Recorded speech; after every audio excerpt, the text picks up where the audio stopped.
Okay, welcome this morning to the House Energy Utilities Committee meeting on February 23rd. I think we need somebody, if anybody would like to make approval of the minutes. Representative Gartner, seconded by Representative Schreiber. All those in favor? All those opposed? Carried. Next item of business, we're going to open the hearing on HB 2381, establishing the State Energy Plan Task Force and develop a comprehensive energy state plan. Would Revisor Nick, are you on here? Would you give us a rundown of that, please? Certainly, Mr. Chairman. This is Nick Myers with the Revisor's Office. Committee, I'm going to run through the provisions of House Bill 2381, and it's basically what the bill says. So what this bill would do is it would establish the State Energy Plan Task Force, and it would charge this task force with the development of a comprehensive state energy plan. So this task force, as you can see in the bill, would be composed of 17 voting members and 8 non-voting members. And then you can read also the 17 voting members of the task force would include the chair, the vice, and the ranking minority member of this committee. And same goes for the Senate Committee on Utilities. A member appointed by the investor-owned electric utility with the largest service territory in the state. 1 member appointed by the Kansas Electric Cooperatives. 1 member appointed by Kansas Municipal Utilities. By the natural gas public utility with the largest service territory in the state. 1 by the Kansas Independent Oil and Gas Association. 1 by Climate and Energy Project. 1 member appointed by the governor who has expertise in energy economics. 1 member appointed by Renew Kansas Biofuels Association. 1 by the Kansas Economic Development Alliance. 1 by Kansas Farm Bureau. And 1 by Kansas Advanced Power Alliance. And then the 8 non-voting members of this task force would include the chairperson of the State Corporation Commission, or a person designated by the chair, the Secretary of Commerce, including a designee, the Secretary of Transportation, the Secretary of Health and Environment, the State Geologist, the Secretary of Agriculture, and then a member appointed by the United States Department of Defense, and 1 member appointed by the Citizens Utility Ratepayer Board. So what this task force would be charged to do, as I said, was develop a state energy plan that provides strategies to assess current and future energy needs, enhance energy efficiency and electric vehicle infrastructure, stimulate economic development, expand economic opportunity and workforce development, stimulate development of new and emerging energy technologies and systems, and promote diversity of energy resources while promoting affordability and protecting the environment and the state's natural resources. The bill would also require, as part of this development, for the task force to make recommendations regarding the initiation, the design, the implementation, and the evaluation of this state energy plan. And the task force would be charged with using a transparent and inclusive stakeholder process to make these recommendations. The recommendations would require the task force to consider a comprehensive perspective of the state's energy profile, including all energy resources and end-use sectors, project the future energy supply and demand and potential impacts of supply shifts, risks and uncertainties, technological changes, and then any other factors that affect short and long-term energy needs, provide a framework that allows leaders across the state to make informed decisions based on a defined and structured plan, and offer a plan of action that lays out clear recommendations and achievable goals, and also finally to propose future activities, actions, or legislation that may be necessary to ensure continued viability and long-term implementation of the state energy plan, including whether the plan should be implemented and administered by any certain state agency or division. Kind of going back to how this task force would be structured, in odd-numbered years, the chairperson of the task force would be the chair of this committee. And then while in even-numbered years, the chair of the task force would be the chair of the Senate Committee on Utilities. The staffing would be provided, specifically the State Energy Office, Division of the Kansas Corporation Commission, under the bill would be required to provide administrative assistance to this task force, including but not limited to providing a meeting facilitator, publishing meeting agendas, notices, minutes, and providing any research, data, or information requested by the task force. Additionally, staff of my office, the Office of Reviser of Statutes, Kansas Legislative Research Department, and Legislative Administrative Services would also be required to assist the task force if requested. And then if approved by the Legislative Coordinating Council, the legislative members attending the meetings of this task force could be paid amounts for expenses, mileage, and subsistence allowances. And then finally, the plan and the recommendations that are crafted by the task force would be required to be submitted on or before January 31, 2023 to the governor, to the legislature, and to both committees, both the respective committees. And Mr. Chairman and committee, I'd be happy to stand for any questions.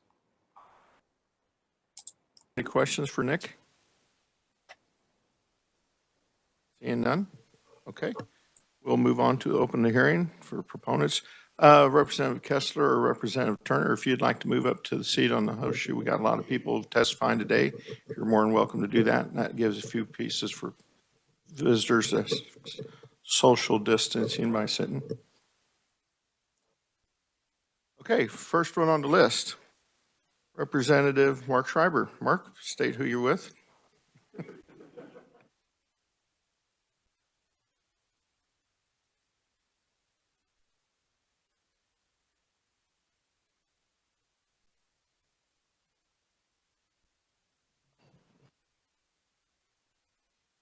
Well, actually, we only have one, sir.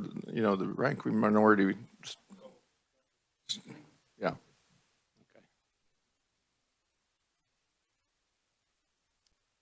Thank you, Mr. Chairman. I'm Representative Mark Schreiber with the legislature. I guess that's the best way to put it. So you've got my testimony. I'll just make 3 quick points. The first is the genesis of this legislation began in a conversation I had with the Iowa Energy Office last fall. And I was trying to determine how they went about creating their state energy plan, which went into effect 6 or 7 years ago. It was through an executive order from their Republican governor to design a plan and make it work. So he walked me through the process. I've read their plan and kind of stole bits and pieces from it that I thought might work here. So that's kind of the genesis and how it was initially outlined. The second piece is, or the second point I'd like to make is about this energy transformation transition, however you want to talk about it. Iowa talked about it quite a bit in their plan. But I think it brought it to a fine point earlier this month. Larry Fink, who is the chairman and CEO of BlackRock, wrote a letter to CEOs across the country. BlackRock is the world's largest asset manager. They have almost $9 trillion under advisement. And Mr. Fink writes letters to his investors, and this time he wrote it to CEOs and basically said that if they want to create long-term value for their investors and clients, that they need to start planning on how this energy is being transformed, how it's being used differently and so forth by different industries, and be responsible for that. So I think that, for me at least, brought it to a fine point about the need for such a plan in Kansas. And third, I just want to talk a little bit about the task force membership. It's pretty clear there's probably going to be a wide, diverse array of opinions in that task force, which I think is healthy for the discussion. Also, the State Energy Office will be providing a facilitator during the meetings, which I think is also helpful to make sure it's an effective discussion and we don't get sidetracked in just opposing each other.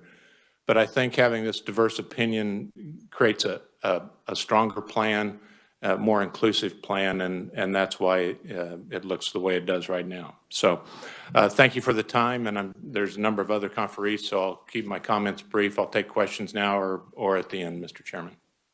Any questions for Representative Schreiber? Seeing none? Okay, thank you. Did you have one, Mr. Turner? Representative Turner. Thank you, Mr. Chairman. Say, I wonder, as I read your testimony, you say, like in Iowa, their theme was basically they wanted to bring new capital into the state. What do you feel like Kansas's theme is here as far as what's the unifying direction to do this? I'm glad you brought that up because I skipped right over that. It's basically do the same thing. They called it economic development, and in fact, their energy office is in their economic development agency, which is similar to our Department of Commerce.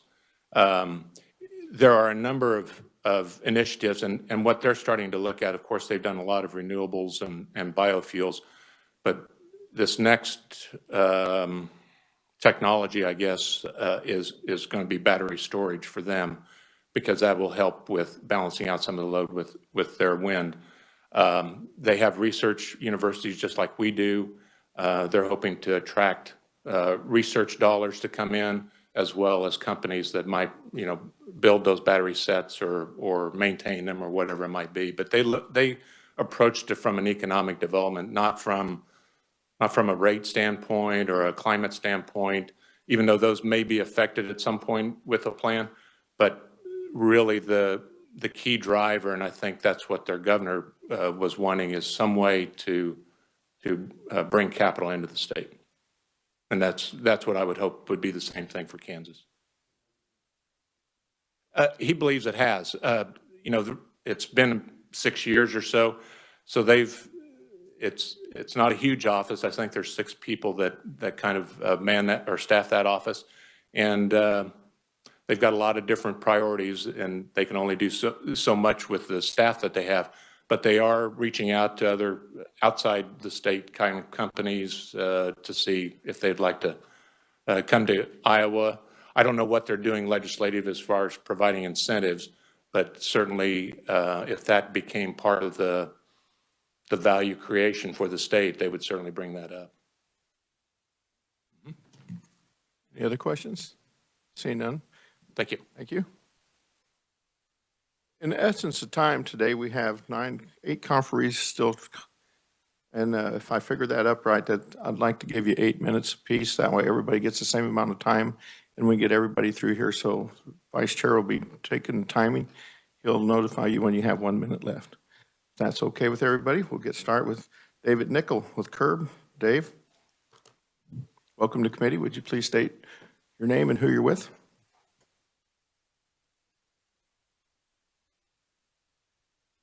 Sorry about that. I'll try again. Dave Nickel, Consumer Counsel with the Citizens Utility Ratepayer Board, or known as CURB.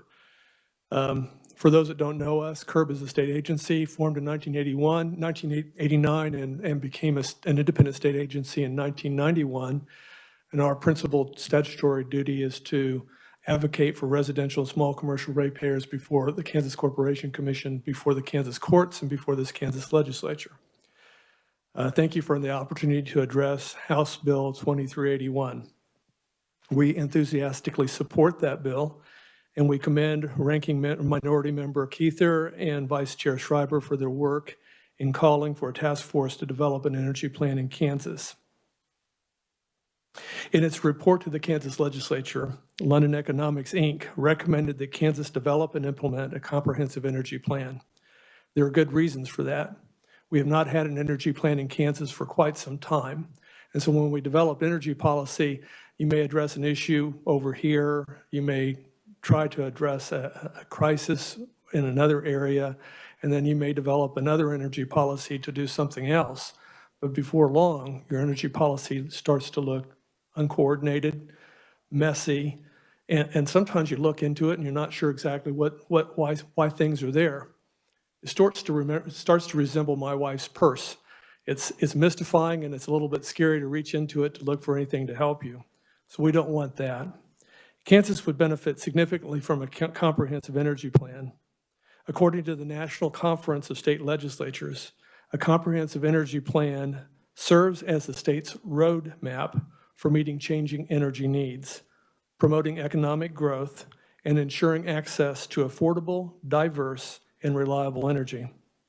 The Missouri Energy Initiative in 2014 posited that by having an energy plan reviewed and tracked regularly, a state could be at the forefront of developing and securing affordable, reliable, and sustainable energy resources.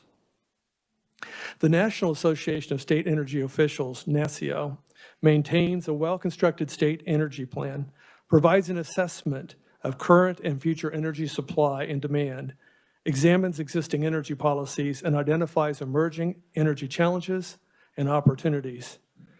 House Bill 2381 provides a methodological and inclusive approach to developing, through the task force, a state energy plan for the state of Kansas, which would be entirely appropriate.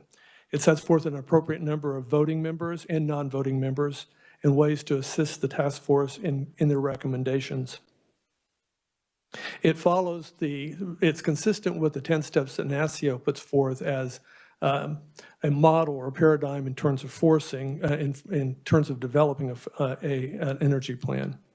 One important goal that CURB is interested in is number 6 on the list, and it's to promote diversity of the resources that supply energy to and within Kansas while promoting affordability for consumers and protecting the environment and the state's natural resources.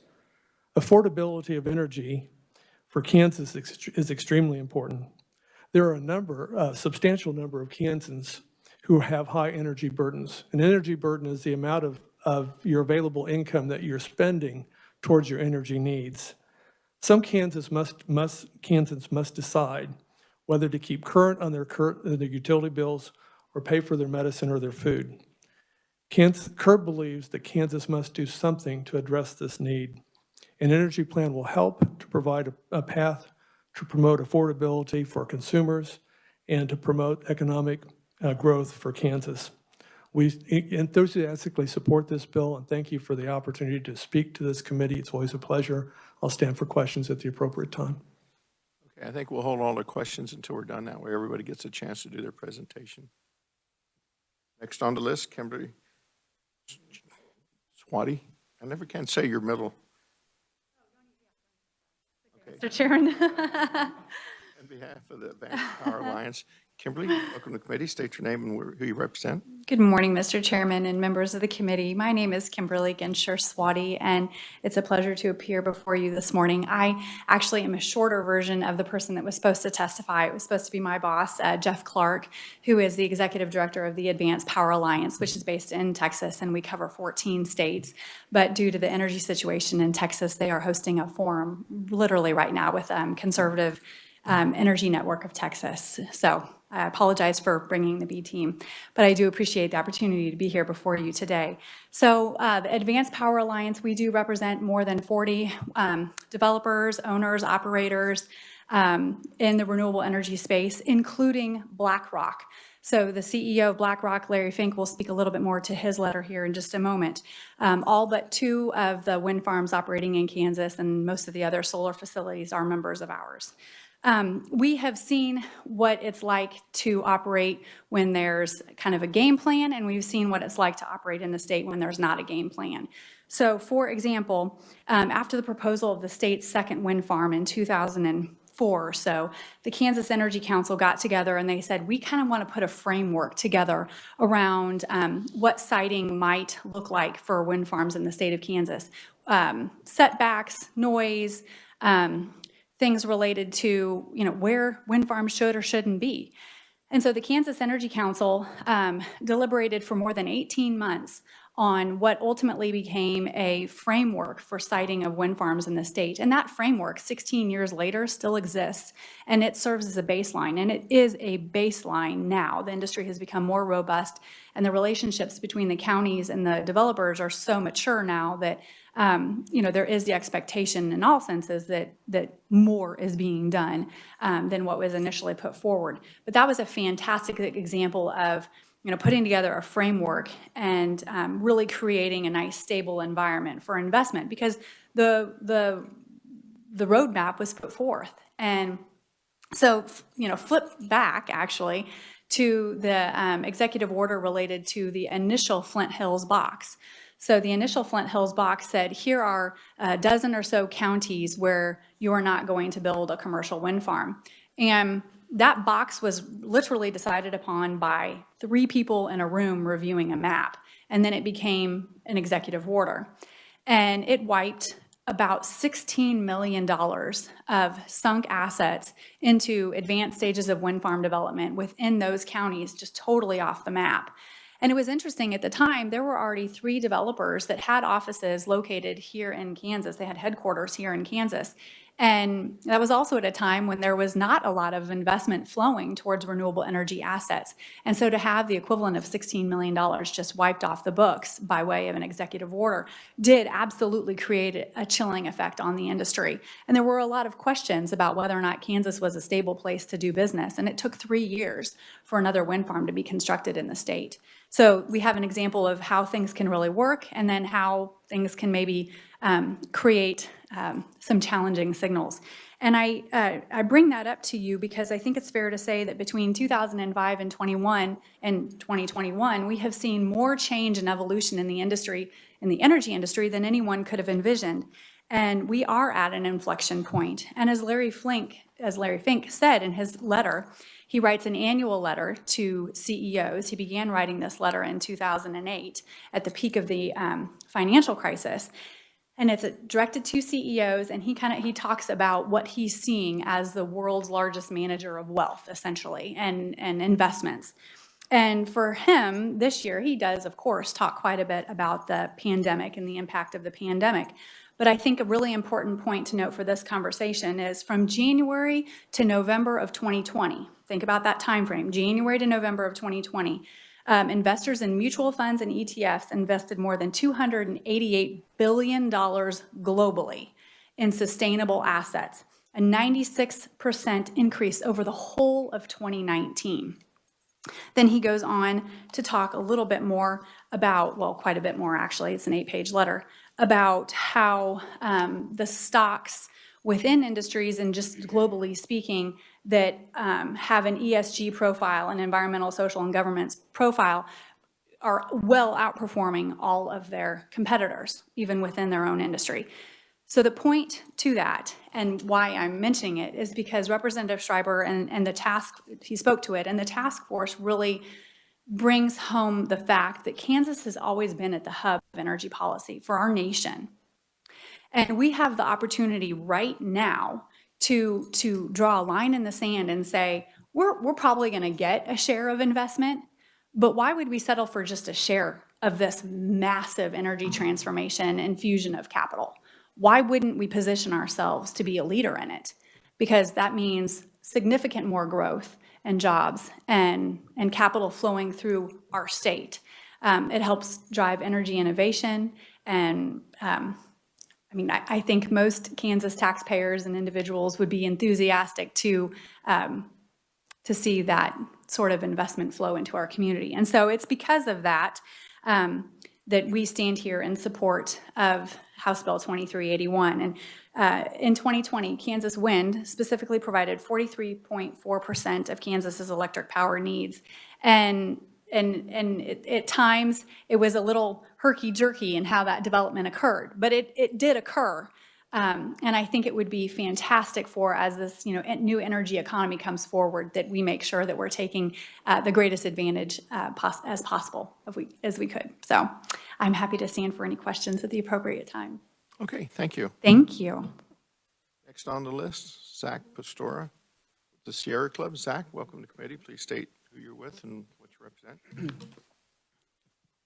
Thank you, Chairman. Members of the committee, don't get to say this enough after all we've been through in the past year. It's really nice to see you. Great to be before you today. Zach Pastora, proud lobbyist for the Kansas chapter of Sierra Club. We have about 5,000 members across the great state of Kansas. We're dedicated to protecting, preserving the great outdoors in our state. Thank you for the opportunity to testify in favor of House Bill 2381 and all the hard work by the Vice Chair to bring this before the committee. We really need a comprehensive state energy plan. This is something the Kansas chapter of Sierra Club has long supported the creation of, and we're excited about the prospects of this legislation. We all know that the dynamics of energy are rapidly changing across America, and we need to position ourselves as Kansas to meet our challenges and capitalize on our opportunities. And after hearing the last conferee, totally capitalize on our opportunities. Kansas can be a leader in this energy transition, and we ought to be. We are blessed to have the natural resources to provide for renewable energy. We have the opportunity for innovation and engineering in our universities and across our work sector, so we can be at the forefront of really capitalizing on this opportunity and meeting our challenges of the day. And I just want to encourage everyone here to really pause and think about what we saw last week. And if you're like me, you may have family or friends down in Texas that have been struggling. And, you know, we ought to do this not just for ourselves, but for the country and for the world in meeting the challenges of tomorrow. We can do that. We help grow food for our country and for the world. There's no reason we can't do that with our clean energy resources and innovation. You've heard it. Kansas is one of just a handful of states that doesn't have a state energy plan on the books. We have a Kansas water plan on the books, so why not an energy plan? The London Economics also agreed that that would be a good idea. So we appreciate the bill before you and would like to see you pass that this year for economic development and environmental quality. A couple, if I may, a few ideas, food for thought to improving the bill. And I know a lot of hard work and thought's been put in the bill, but I have a couple of suggestions. One, let's move the timeline up to July 1st, 2022. Why? Because there's a few House members that'll be on that task force that may be thinking about re-election there in the fall of 2022. So let's go ahead and move it up to July 1st. Let's get the business done. You'll remember that the Transportation Vision Task Force had 12 meetings in a span of 7 months. I think this group could do more or less the same in a year's time. You may want to add a few more stakeholders. I know it's you don't want too many cooks in the kitchen per se, but there's a number of regular energy stakeholders that go before the Kansas Corporation Commission, go before you and the Senate Utilities Committee, talking about energy policy regularly. I noticed a few names that are missing from that group, and so I just would encourage you to consider broadening a little bit of the stakeholder group. And why? Because of cohesion. I think if you have everybody have a seat at the table with a vote, you can have cohesion, and there'll be a mutual sentiment to move forward with these policies. Those would be the Kansas Industrial Consumers Group, often testifies before this committee and as well as before the KCC, AARP for the seniors, the Kansas Chapter Sierra Club, yours truly, be happy to serve on the group, especially because we have a full breadth of environmental issues, water, climate, agriculture, everything that deals with environment, wildlife, we have a concern with. And we also think that it would be helpful to have a curb to be a voting member. I think they're currently slated as a non-voting member, but because they are standing up for our residential customers and small businesses, it might be important for rate impacts to have them as a voting member. So with that, that'll be my testimony. I appreciate any questions you might have. Thank you. Thank you, Zach. I want to apologize to Ms. Swati. I had checked you off and I looked and I go, oh, there's Kimberly again. So I checked you off. So you have 2 in a row. Would you like to come back up and do your second presentation for the Kansas municipalities? Thank you, Mr. Chairman. Again, I apologize. The Advanced Power Alliance was supposed to be my boss, Jeff, but I apologize. This time I am here speaking before you on behalf of Kansas Municipal Utilities, but as well on your testimony, you should see a listing of the state's electric and natural gas providers. So I am also speaking on their behalf and hope to do them justice in my comments ahead. So good morning, everyone, and thank you for the opportunity to appear before you today. House Bill 2381 would create the Kansas State Energy Plan Task Force, and it would be given the mission of developing a comprehensive forward-looking energy policy to promote quality of life, advance economic growth, and support service and reliability. While not getting into a full discussion of what transpired during the recent winter storm and the associated prolonged Arctic blast, which stretched deep down into Texas, the role of the power grid and the natural gas infrastructure system is top of mind for many customers, of course, businesses and policymakers. Kansas joined the Southwest Power Pool in 2004, and since then, we have been investing in the safety and reliability of our transmission grid. And it was through these well-studied and affirmed cost savings project that the SPP grid performed so well during the historic 100-year event with only 2 modest load reduction measures. There's always, of course, a fine and delicate balance in energy infrastructure investment, particularly after this recent event. Most, however, would agree that investments in maintaining the reliability and safety of our natural gas pipes, transport pipes, wellheads, transmission systems, electric distribution systems, generation assets is of tantamount importance to provide safe, reliable, and affordable service on a daily basis and to be able to weather the most rugged weather events. The Energy Plan Task Force will help ensure that the investment framework protecting the integrity of the entire energy system is maintained while keeping pricing affordable for customers. So 2381 suggests a forward-looking approach rather than another expensive historical approach, and the task force does include a diverse set of voices with legislators that can hold all stakeholders accountable to ensure that the solutions offered are truly in the best interest of all Kansas ratepayers. So we know that 2381 is an initial step to creating a comprehensive energy plan, something our state's not had in almost a decade when the KEC was disbanded in 2010. On June 1 of 2004, the Kansas Energy Council was formed and charged with formulating a coordinated and comprehensive state energy plan and making recommendations to the governor on the plan itself. And my boss, the executive director, Colin Hansen, actually chaired the Energy Council for several years. And the mission of the Energy Council focused on that the KEC should study trends in production, demand, distribution, and technology and economics that impact Kansans, and then try and envision the future.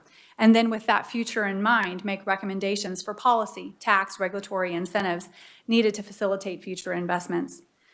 So at that time, also, Kansas legislators and policymakers were very concerned that the state had lost our status as a net exporter of energy. We had always been an exporter of energy, and we lost that status in the mid-90s, and the KEC was tasked with aggressively seeking how to reclaim that. And so through a series of meetings over the course of many, many years, they created reports and tools that did actually benefit the state, one of which I alluded to already, which was that wind energy siting guideline. The Energy Council was also a diverse group of stakeholders, but at times perhaps too diverse. That's another benefit of 2381, is that it is a more limited group. And because of the diversity of that initial Kansas Energy Council, we do think that perhaps some of the accomplishments of that organization was in fact limited. But in the 11 years since the Kansas Energy Council was disbanded, there has not been another entity that has begun to pick up the mission of the KEC, which was a deliberative forum with legislative input to seek to ensure that Kansas energy policy had an encompassing look. So HB 2381 is a positive step. And I stand ready to answer any questions at any time, but do encourage your support of House Bill 2381, again, on behalf of the listed utilities above. Thank you. Thank you again, and I apologize for taking you off that second time. Next up is Rabbi Monty Reber, Kansas Interfaith Action.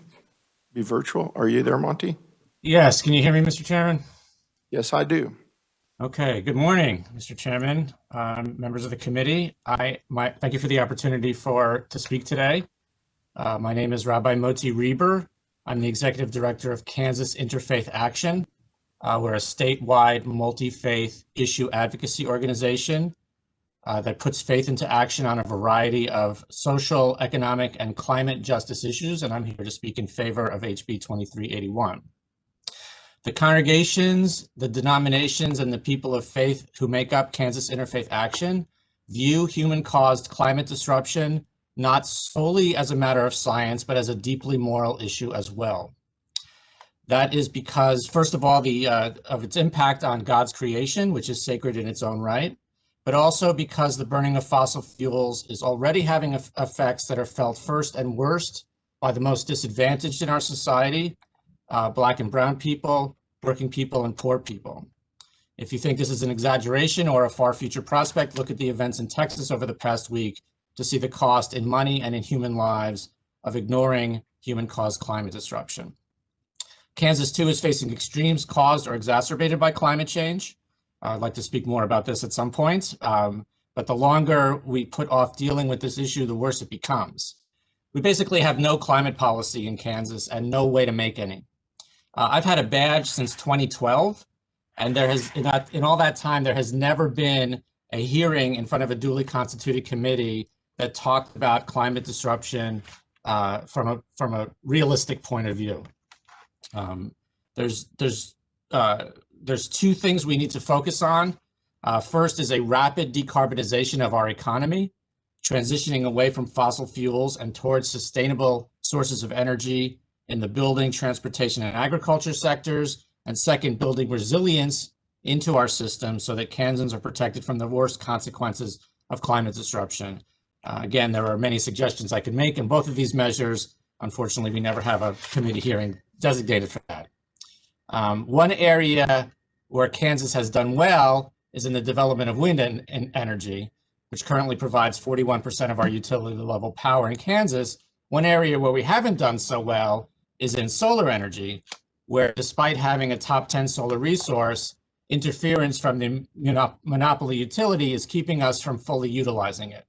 This is exactly the kind of thing that should be discussed by an energy task force. So two of our major priorities of Kansas Interfaith Action's major priorities over the past couple of years have been development of a state energy plan, where we can plan the equitable and rapid transition to a clean energy economy. And second, the development of a state climate plan, which would plan for Kansas's climate disrupted future. This bill would begin to address the first of these priorities. We supported Governor Kelly's ERO last year because we wanted to get the policy underway. But with that option having been rejected, this is the next best thing. We are supportive of this task force because we think, as the consultants did, that the Kansas needs a state energy plan and that this is the way to get there. However, I have two areas of concern which I'd like to raise. One is that I would like it better if the bill had the word climate in it.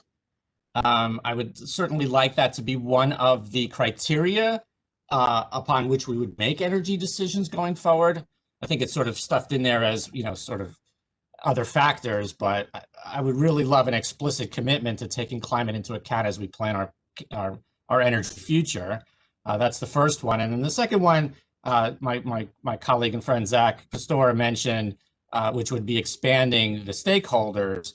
I'm a little concerned. There seem to be a lot of energy interest on the committee and not that many public interests, not enough public interest stakeholders. I'm concerned that with such a large representation from fossil fuel interests and also several members of the commission of the task force are explicit climate deniers, that the conversation would be stacked towards an all of the above energy conversation that we've had for far too long in Kansas, which prevents us from moving strongly in the direction of a full commitment to clean energy and away from fossil fuels. Mr. Chairman, human-caused climate disruption is the most profound moral challenge of our time, one that we have not yet even begun to wrestle with. I dedicated much of the past 10 years to organizing and advocating for Kansas to begin to address this issue with the seriousness that it requires. HB 2381 is a very significant beginning in that process. It is just a beginning, but it is an important bill. That's why we support it. I ask the committee to pass it favorably onto the full House for passage. Thank you very much for your attention, and I'll take any questions at the appropriate time. Thank you.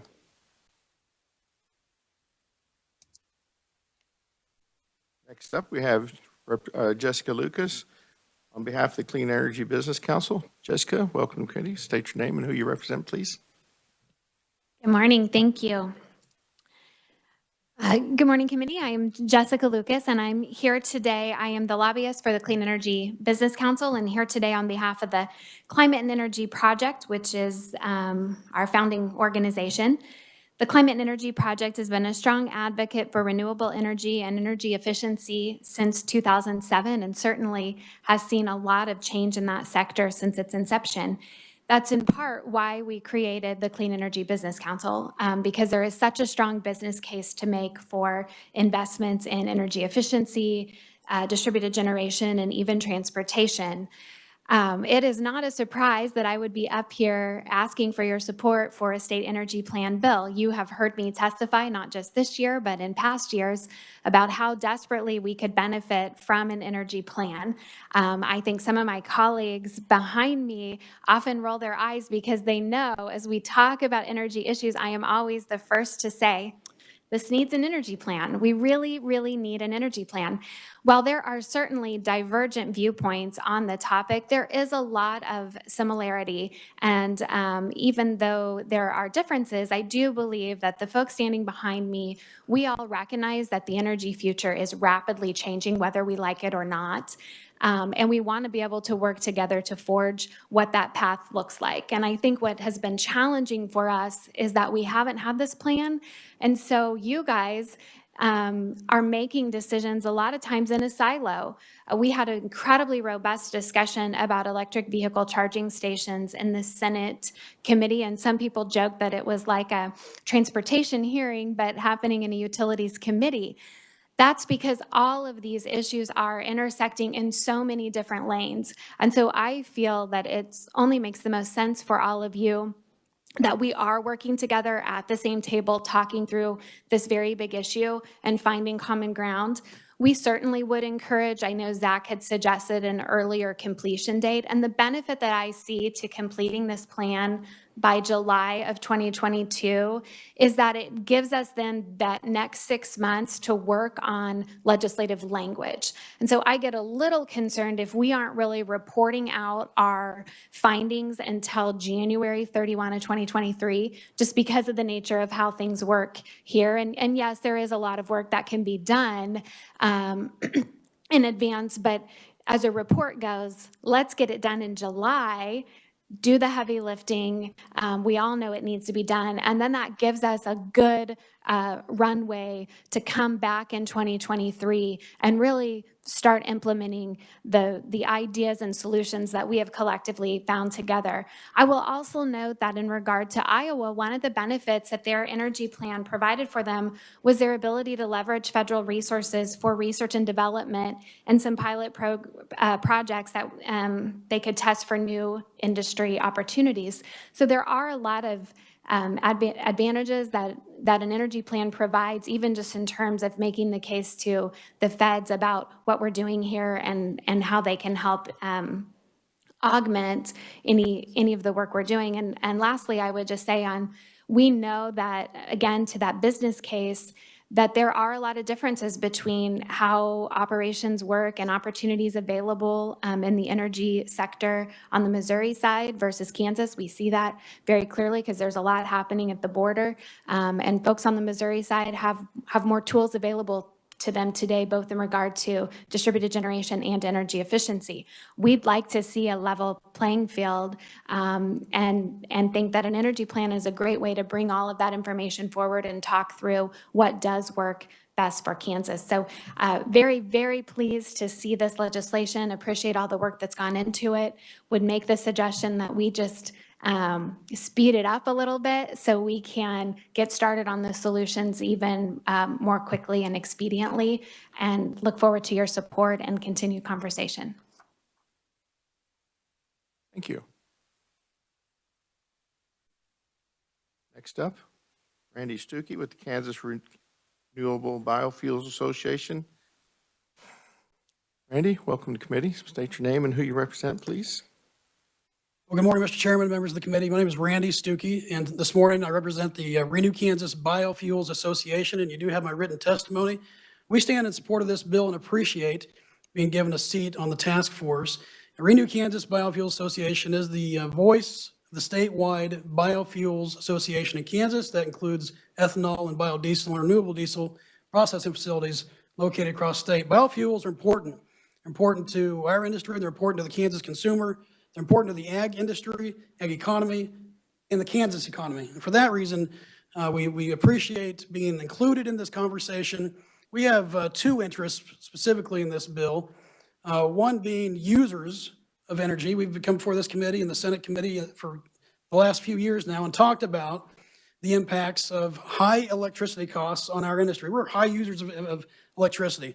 And for that reason, as an input, the high costs of energy in Kansas they're almost cost prohibitive to the point where we have multiple facilities that have already moved to cogeneration. That's where you generate energy on site, enough for your industrial needs. And if you have surplus, you sell it back to the line. That's where we are. We've moved to the place where we can no longer competitively purchase energy off the grid and move it to cogeneration. So that's the first point, that the cost of energy, the high cost of energy, are an issue that needs to be delved into, hopefully through this task force. Our second point is that we produce energy. We produce energy in the form of mobile energy. And it's to that point that I reached out to the vice chair, and one of the strategic objectives of this task force is to enhance infrastructure for electric vehicles. Now, transparently, electronic vehicles are direct competition to the liquid mobile fuels for cars, but that's not our issue. Our issue is that the current language, and I'll point you to the section of the bill. It's section 1, subparagraph B2, and it states that the strategic objective is to enhance energy efficiency and electric vehicle infrastructure. Not a problem with that. We would just ask that if the bill has worked, that specific language be amended and broadened to be more contextual to all mobile units of energy. So in our testimony, we do have some proposed language, and essentially it would just say, in addition to what's currently there, B12 would read, to enhance energy efficiency and plan for electric vehicle infrastructure as part of a comprehensive strategy for vehicle fueling infrastructure that includes biofuels, alternative fuels, and even petroleum fuels. So we would, if the bill has worked, we hope that it will be, we would ask that language would be amended into that specific portion to put EV infrastructure in a broader context of liquid biofuels that are important to our industry, but the Kansas economy as a whole. So, Mr. Chairman, that concludes my testimony. Certainly would stand for any questions.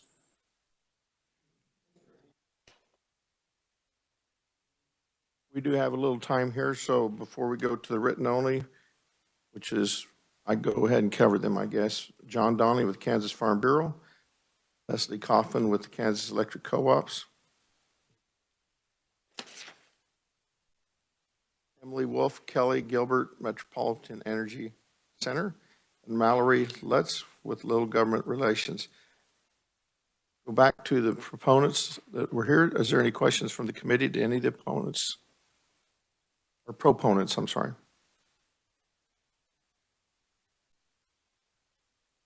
Seeing none? Okay, we'll close the proponent section of the hearing.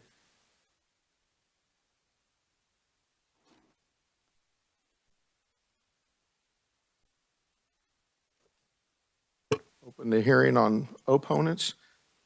First up is Paul Snyder on behalf of the Kansas Industrial Consumers Group and the Kansas for Lower Electric Rates. Paul, welcome to the committee. State who you're with and your name, please. Good morning, Mr. Chairman, members of the committee. My name is Paul Snyder. I'm here this morning representing Kansas Industrial Consumers Group and Kansas for Lower Electric Rates. So you heard a lot of very positive testimony. It's not often that, in fact, this may be the only time I can remember that I've gotten up as the single opponent of a bill that had, I think you mentioned maybe 12 or 13 proponents, including the esteemed vice chair of this committee. So I listened through all the testimony, and I'm not quite prepared to switch my testimony, so I'm going to go ahead and with what I have. But thank you. You know, our opposition to this covers a couple different areas. As you all know, our core focus is trying to make sure that Kansas has competitive electric rates. That in no way is spelled out in this bill, and I think that needs to be an important focus if it moves forward. But importantly, I think this bill has the potential to take us the other way. What's going to happen as people get together and talk, what it's going to do is build a roadmap for investments that Kansas needs. And that translates into a green light for utilities to spend more money to make sure those investments come to fruition. So all that is paid by Kansas consumers. It's really unclear what we're trying to do with this plan. As I said, it doesn't really address competitive electric rates, which was the focus of the study that's referenced in the resolution part is kind of hinged on. But away from that, absent the state looking at how to lower electric rates, we're actually well down the path of energy transformation in Kansas. As you heard from Kimberly and others, Kansas is already a leader, I believe the top 3 in wind production. Our utilities have already been using wind energy, dating back to 2006, I think was the first use of wind energy in Kansas, and some utilities have continued to invest and will continue to invest in that. Our utilities are already experimenting with battery storage. As you've heard before, we have no shortage of folks interested in investing in transmission. We've got utilities already using utility scale solar. There's a 0.5 gigawatt or 500 megawatt solar plant that's under construction, or at least under consideration, in Gardner, Kansas. That is massive and going to open up the door to more solar in Kansas, and I think that's a good thing. All of our utilities have experience with coal and natural gas and nuclear.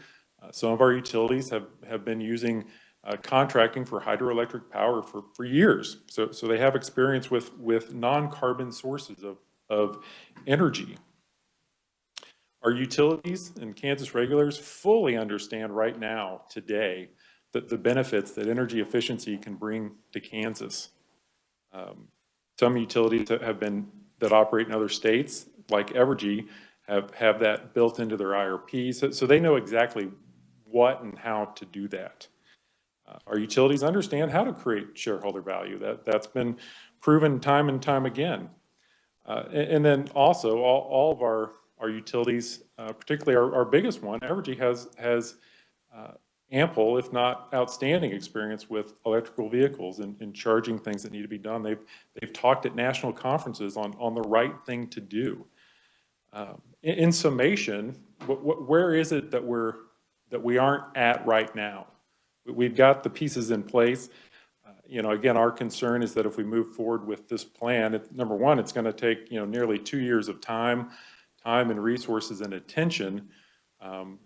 And then while we're doing that, it naturally stalls out other conversations that you're going to have in this building. Everyone's going to be like, well, you can't do that. We've got an energy plan underway. We have to see what that says. So that's a real consideration that I think everyone needs to look at. And I also want to point, some of the conferees here think that this will be a panacea for any ills that the legislature hasn't been willing to do, or utilities haven't found a way to do.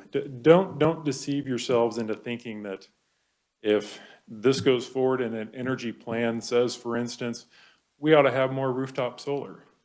Don't think that just because an energy plan says it, that the utilities here in this room are going to say, that's a good idea. The energy plan says to do that. We ought to reform our net metering rules and make that, better for consumers. It's just not going to happen that way. I think, some people are also looking for a voice. Our utilities are run by very smart people, and energy interests like Kimberly's group, very smart people. If they want something, that they know how to reach you, that they don't need an energy plan to supplement what they're trying to do.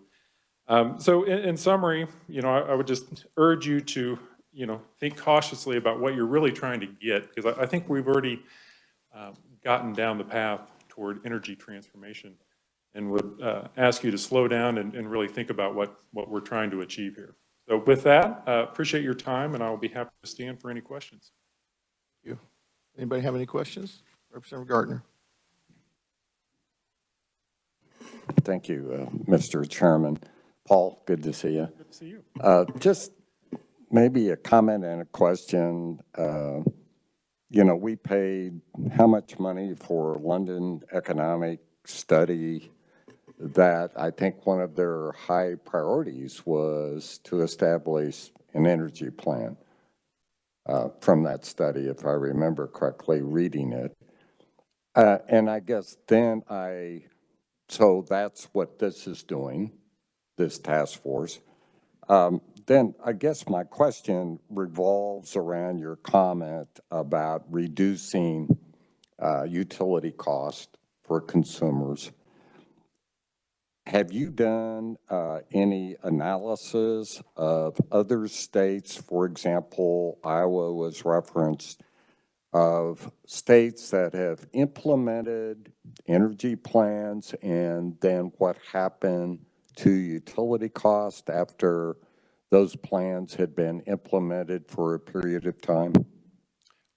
I have not done that type of research in particular. You do reference Iowa, and I will, note that Iowa has generally lower electric rates than Kansas. I don't know that there's a correlation.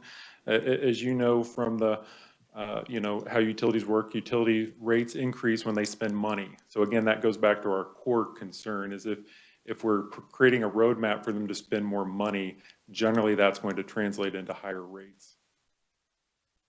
Okay, I appreciate it, Mr. Chairman. That might be something that we could look at down the road, or at least is there a comparison energy plan to reduction in rates? Very good question. Representative Schreiber. Representative Delberdang. Thank you, Mr. Chairman. Appreciate you being here. As we went through this and we listened to the various people that have testified already, but I'm curious. Can you speak into your mic? So I'm sorry. Do you know, or would you have any comments or opinions on how this bill or plan works in conjunction with the Southwest Power Pool? Is the pool not already diversified? I mean, this thing's spread over many states. It isn't just Kansas providing power to Kansas only. And I would also like to, I don't know if anybody in here we heard the rabbi make the comment that wind accounted for, I think he said 40% of the power generation here. How much of that 40% is actually used in Kansas versus generated here? And if the power pool is not diversified already, then what are the ramifications there? I don't know if you'd have any comments on any of that. So I will offer what I can. So as the representative mentioned, of course, Kansas is part of the SPP, the Southwest Pool. I believe that's a 14-state region. And several years ago, we went to join. It used to be that SPP just ran the transmission grid. And several years ago, they transitioned to running the generation and dispatching on the grid, or at least making sure that those the energy supplied was what was needed. I don't know that the SPP particularly has goals or strategies. I'm sure they have some general parameters for the diversity that they want on the grid. The grid has become diversified mostly by the nature of adding as much wind energy as we have. There's obviously significant wind in Kansas, but also Oklahoma, parts of Texas that are part of the SPP, and then up in the Dakotas as well. So I think just the nature of adding all that wind has diversified. And then some utilities certainly have more aggressively invested in gas generation. That's also added to diversify it. So I guess I'm not up to speed necessarily whether the SPP has specific mandated goals for diversity, or it's happened over time, or just kind of an organic growth, if you will. And as it relates to this plan, I would need to look at it again. I don't recall this plan would necessarily look at the SPP and whether that continues to be a good fit for Kansas. I'm not saying it is or isn't. Perhaps maybe it should look at transmission, which can easily get into a very, very complex, complicated question very easily. Representative Schreiber. Thank you, Mr. Chairman. Thank you, Paul. Appreciate the esteemed adjective.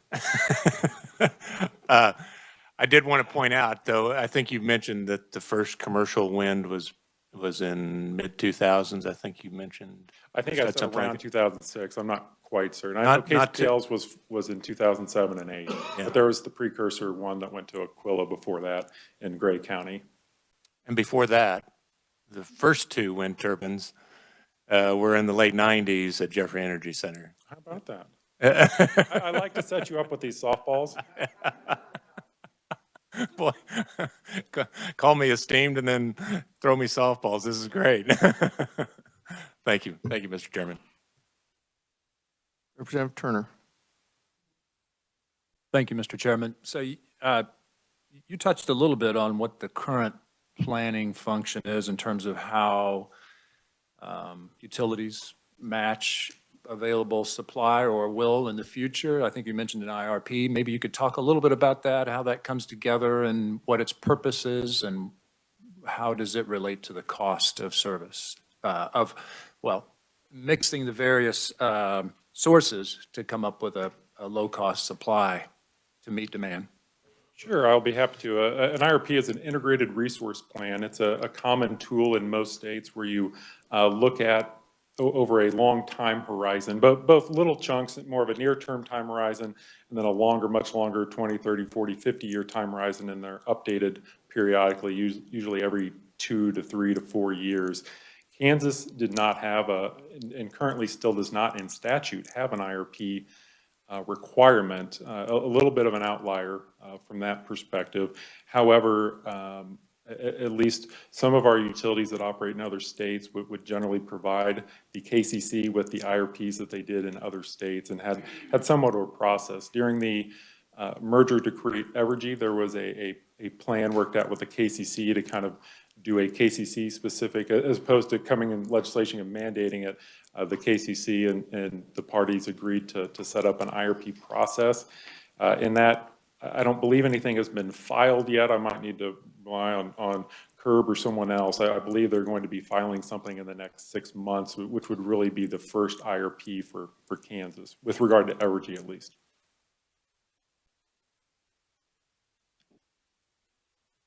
Representative Keither. Thank you, Mr. Chairman. Good morning, Paul. Morning. You supported Senate Bill 69, did you not? Yes, we were the lead proponent on that. Uh-huh. And as Representative Gardner has mentioned, one of their top priorities when they made the recommendation was to come back and create an energy plan.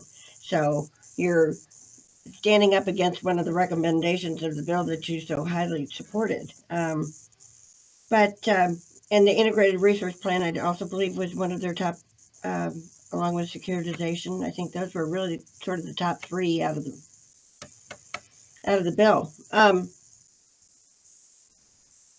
So I'm sort of curious that you supported the bill and don't like what they came back with a report. I mean, this gives an opportunity for everybody to come to the table at some time or another and participate. And so I can't see how this could be harmful. Well, I appreciate the comments there, and without a doubt, we did support that bill, and there were a lot of things in that.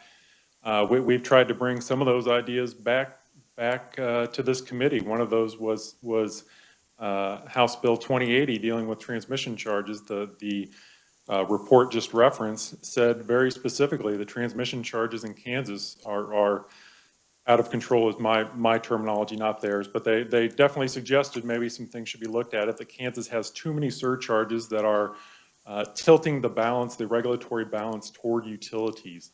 So we've tried to surface those issues, and so certainly there's, in totality, we definitely agree with the rate studies, but there are certain things within that. And as we communicated when we asked for it, we didn't have a preconceived notion of what would come out of that. We thought it would be instructive, and we do think it has been instructive for Kansas to build a pathway to regionally competitive rates.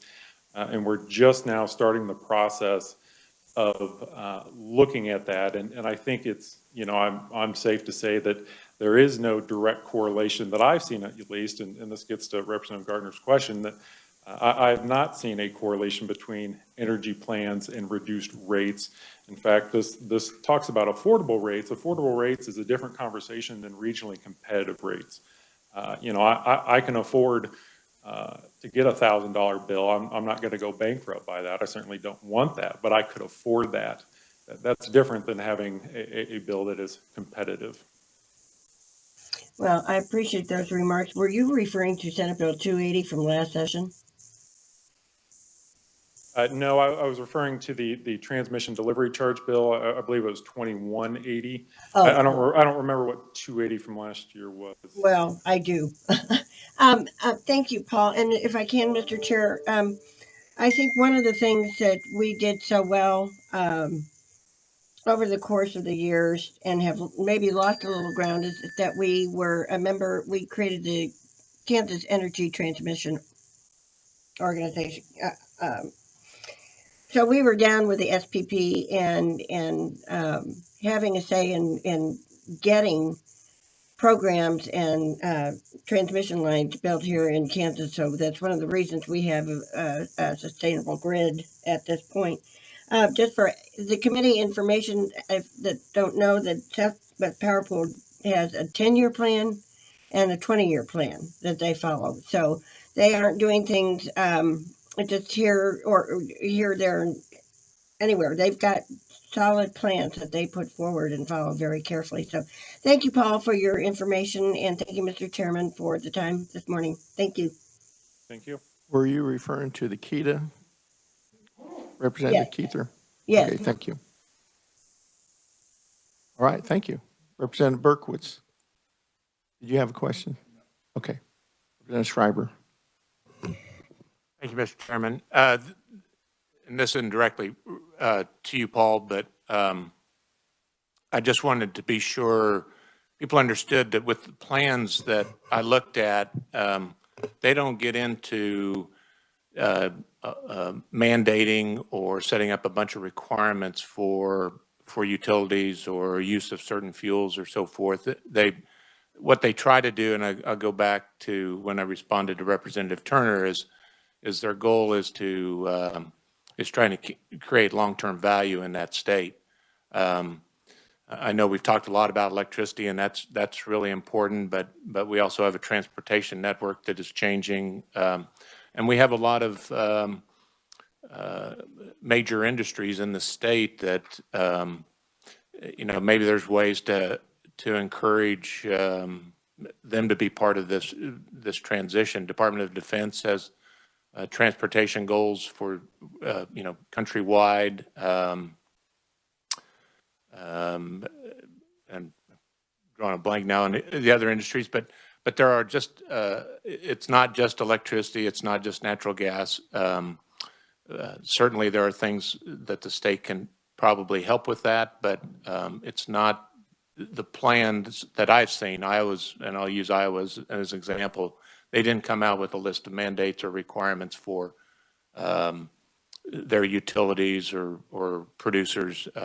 It was more trying to allow the state to be part of the process to encourage capital and investment in the state. So just wanted to make that clear that it wasn't a directive from the plan down to businesses or individuals. So, thank you. Any other questions? Representative Gardner. Just a comment, Mr. Chairman. You know, I've been on this committee, I guess, 5 years now, and we've been talking about an energy plan off and on those 5 years. So with that, I would just, I want to commend Vice Chair Schreiber and Ranking Minority Keither on putting this bill together. I believe it's the first step in really having all participants, most participants come together and develop a really, really dynamic energy plan for the state of Kansas. I'll leave it at that. Thank you. Any other questions? Oh. Yeah, I do. Representative Keither. Thank you, Mr. Chairman. And I would also like to say that we had a great example in front of us when we put the task force together for broadband, Mr. Chairman. Thank you.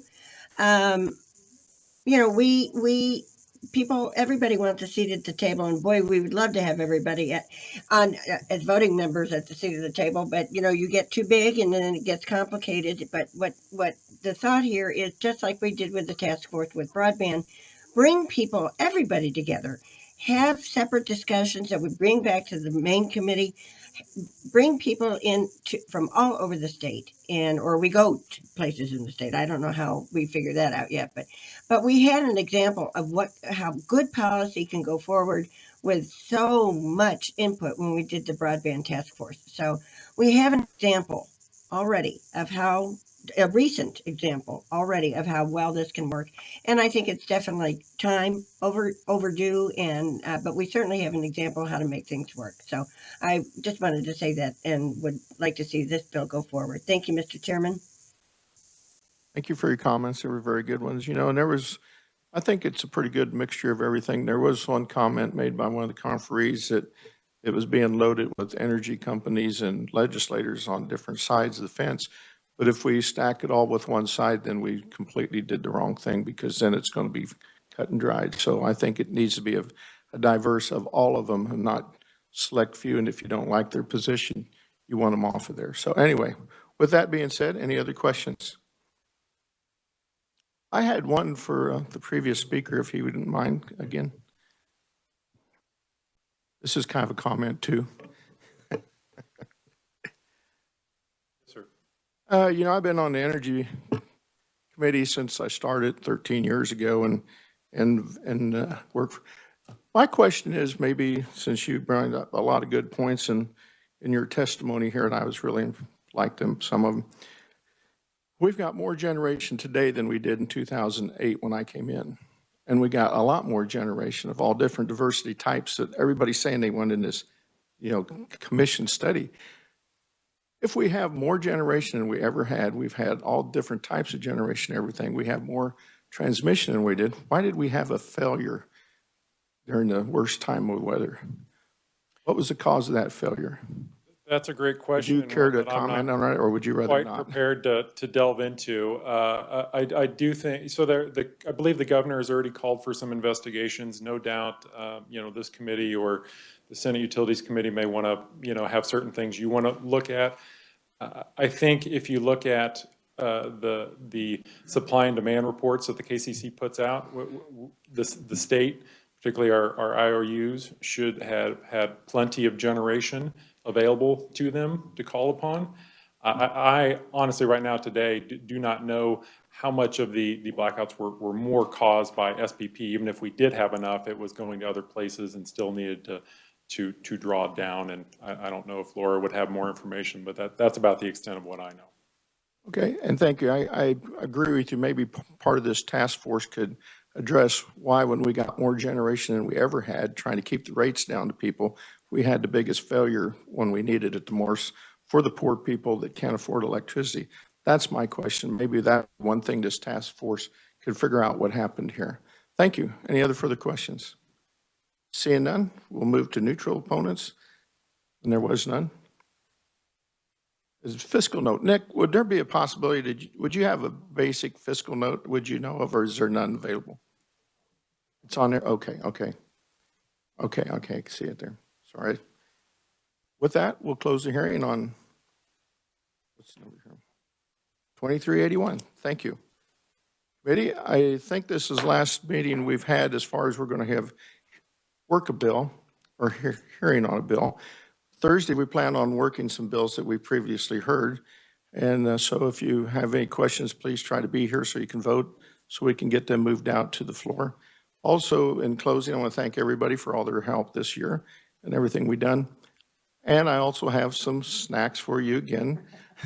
They're not the delicious cinnamon rolls we've had in the past, you know, but they're deer sticks, deer salami, and I still have a few choice pieces of mountain lion salamis, cheese and crackers in my office, if you would care to say that you had some. You're welcome to come down. With that, Representative Mr. Chairman, may I inquire? Mr. Chairman? Yes. Thank you. I just want to make sure that the rule in your committee is the same as in all the other committees I'm on, that members can vote on bills that are being worked from their offices so as not to be in the room with people who obviously don't think it's important to wear masks. Yeah, that's a good point. You can work in your office if you want to, as long as you're in the Capitol. That's just why I want to make sure that we can vote from our offices. Thank you. I appreciate it. Well, with that being said, I've got my shot, so I shouldn't need a mask according to that. So thank you. I'm not, Mr. Chairman, I'm not at all speaking of you because you're presiding We're over not- the meeting. we're not I'm gonna talking argue about about- the people in the back. You're out of order. We're not going to argue about masks in this committee. There was another question over here. Representative Gartner. Just, Mr. Chairman, a question. On the bills that we might possibly work on Thursday, will that be publicized? Will we be sent a memo or letting us know what bills you do plan to work? Yeah, we're going to try to get them all out within the next days. So you all know. Okay. Any questions? Okay. Representative Gartner or Schreiber? Carmichael, do you still have a comment? Your hand is up. No, Mr. Chairman, I apologize, and I certainly didn't mean to get into a fight over masks. Thank you. Oh, I didn't either, but I hadn't had a chance to gavel you down yet this term, so. Oh, well, I can always give you that opportunity, Mr. Chairman. Would you like for me to continue to talk? Just hammer me down. Thank you. There you go. Okay, we are adjourned.